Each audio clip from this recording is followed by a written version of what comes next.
Assalamualaikum Bu. Waalaikumsalam. Ini melanjutkan wawancara kita yang dulu bukan tentang identifikasi masalah yang kami buat di LK 1.1. Di kemarin sudah terpilih dua masalah. Dua masalah yang terpilih. Yang pertama bukan mengenai rendahnya motivasi belajar siswa. Akar masalahnya itu rupanya rendahnya kemampuan guru dalam motivasi siswa Bu. Kira-kira menurut Ibu apa kiat supaya guru ini bisa meningkatkan kemampuannya untuk memotivasi siswa dalam belajar? Ya, baik. Sebagaimana yang sudah kita katakan kemarin bahwa memang kondisi siswa di SMA kita ini memang motivasi belajarnya rendah. Dan itu memang disebabkan oleh beberapa faktor. Seperti yang kita bilang kemarin, itu juga pengaruh faktor dari siswanya. Tapi dalam hal ini kita tidak bisa menyalahkan siswa saja. Kita juga harus bertanya kepada kita sebagai guru, apakah selama ini kita sebagai guru sudah memberikan yang terbaik kepada siswa? Apakah setiap guru yang ada di sekolah kita ini sudah berupaya semaksimal mungkin melaksanakan pembelajaran yang menarik, menggunakan model-model pembelajaran yang sesuai dengan karakteristik materi yang kita sampaikan.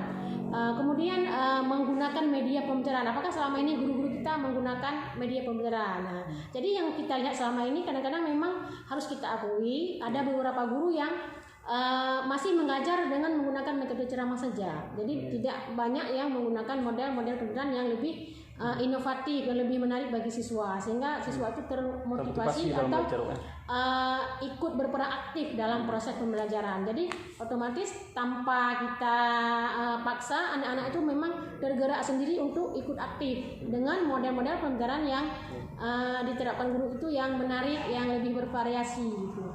Dan selama ini memang guru-guru kita banyak yang masih menggunakan model pembelajaran konvensional atau ceramah. Kemudian media pembelajaran juga guru-guru kita banyak yang tidak menggunakan media pembelajaran, tapi hanya menjelaskan pelajaran itu di papan tulis secara ceramah dan menuliskan spidol sangat terbatas. Gitu. Jadi itu memang harus kita akui juga bahwa menjadi suatu kendala sehingga anak-anak itu rendah motivasinya dalam belajar. Jadi seperti itu. Jadi nggak boleh sebenarnya satu arah bukan? Satu arah dalam belajaran itu. Kita tidak menyalahkan siswa secara penuh gitu.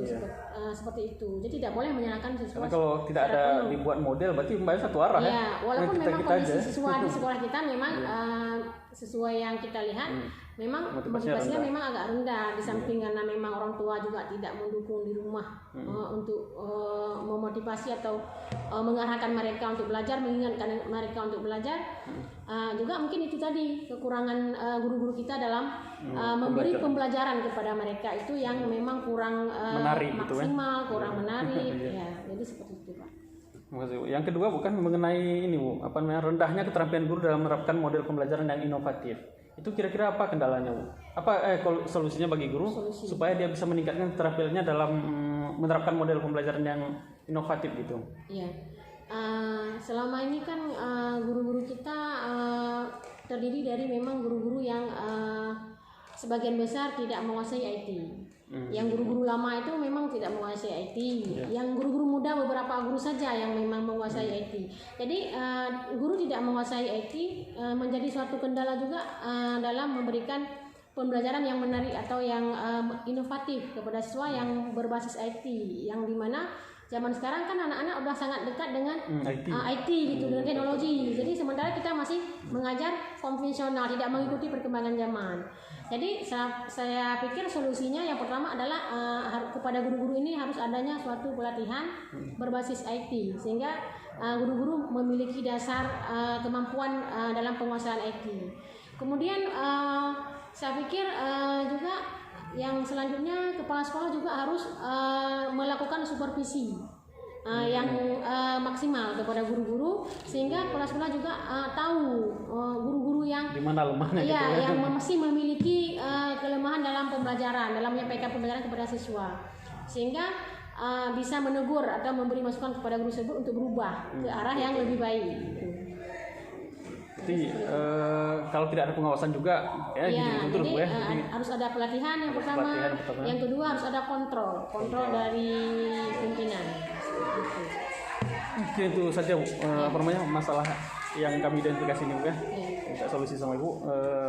Terima kasih atas kesempatannya Bu. Ya, sama-sama. Assalamualaikum warahmatullahi wabarakatuh. Waalaikumsalam warahmatullahi wabarakatuh.